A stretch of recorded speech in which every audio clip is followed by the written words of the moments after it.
Bu akşam ölürüm, beni kimse tutamaz. Sen beni tutamazsın, yıldızlar tutamaz. Bir uçurum gibi düşerim gözlerinden. Gözlerin beni tutamaz. Düşlerinde büyürüm, büyürüm.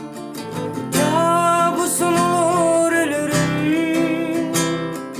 Düşlerinde büyürüm, büyürüm. Kabusun olur ölürüm.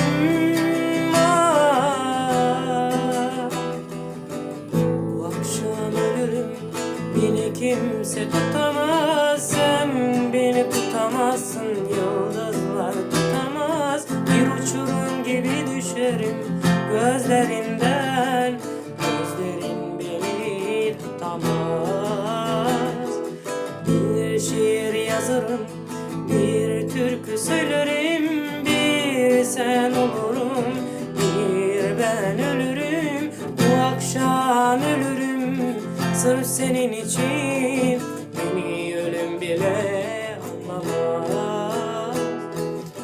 Düşlerinde büyürüm, büyürüm. Kabusun olur ölürüm. Düşlerinde büyürüm, büyürüm. Kabusun olur ölürüm.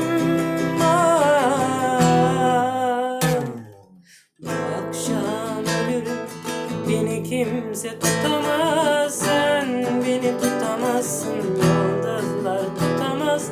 Bir uçurum gibi düşerim gözlerinden. Gözlerin beni tutamaz. Gözlerin beni tutamaz.